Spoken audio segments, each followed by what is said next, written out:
ಸಂಸದ ಪ್ರತಾಪ್ ಸಿಂಹ ಪರವಾಗಿ ಮೈಸೂರು ಭಾಗದ ಶಾಸಕರು ಒಬ್ಬೊಬ್ಬರಾಗೆ ಬ್ಯಾಟಿಂಗ್ ಮಾಡೋದಕ್ಕೂ ಕೂಡ ಶುರುವಾಗಿದ್ದಾರೆ. ಅದರ ಮುಂದುವರೆದ ಭಾಗವಾಗಿ ಶಾಸಕ ಜಿಟಿ ದೇವೇಗೌಡರು ಕೂಡ ಪ್ರತಾಪ್ ಸಿಂಹ ಪರವಾಗಿ ಮಾತಾಡಿದ್ದಾರೆ. 100ಕ್ಕೆ 100ರಷ್ಟು ಪ್ರತಾಪ್ ಸಿಂಹಗೆ ಟಿಕೆಟ್ ಸಿಗುತ್ತೆ ಅನ್ನೋ ವಿಶ್ವಾಸವನ್ನ ವ್ಯಕ್ತಪಡಿಸಿದ್ದಾರೆ. 2 ಚುನಾವಣೆಯಲ್ಲಿ ನಾನು ಬೆಂಬಲಿಸಿದ್ದೆ, ಈಗಲೂ ನಾನು ಸಪೋರ್ಟ್ ಮಾಡ್ತೀನಿ ಅಂತ ಹೇಳ್ತಾ ಇದ್ದಾರೆ ಜೆಡಿಎಸ್ ಶಾಸಕರು.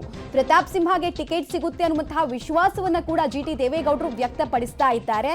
ಇಷ್ಟು ಮಾತ್ರ ಅಲ್ಲ, 10 ವರ್ಷದಲ್ಲಿ ಅವ್ರು ಚೆನ್ನಾಗಿ ಕೆಲಸ ಮಾಡಿದ್ದಾರೆ.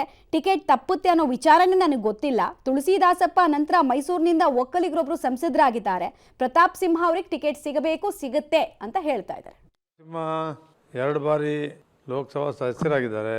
2 ಬಾರಿನೂ ಅವ್ರನ್ನ ಬೆಂಬಲಿಸಿದ್ದೀನಿ. 10 ವರ್ಷ ಒಳ್ಳೆ ಕೆಲಸ ಮಾಡಿದ್ದಾರೆ.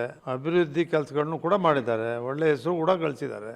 ಎಲ್ಲರೂ ಪ್ರತಾಪ್ ಸಿಂಹ ಅವರಿಗೆ ಟಿಕೆಟ್ ಸಿಗುತ್ತೆ ಅನ್ನೋ ನಂಬಿಕೆ ಮೇಲೆ ಇದ್ದಾರೆ. ದಾಸಪ್ಪನವ್ರು ಆಗಿದ್ದು ಅದಾದಮೇಲೆ ಈ ಒಕ್ಕಲಿಗ ಸಮುದಾಯಕ್ಕೆ ಸೇರಿರ್ತಕ್ಕಂಥ ಪ್ರತಾಪ್ ಸಿಂಹ ಅವರಿಗೆ 10 ವರ್ಷದಿಂದ ಲೋಕಸಭಾ ಸದಸ್ಯರಾಗಿದ್ದಾರೆ. ಒಳ್ಳೆ ಕೆಲಸ ಮಾಡಿದ್ದಾರೆ. ಪ್ರತಾಪ್ ಸಿಂಹ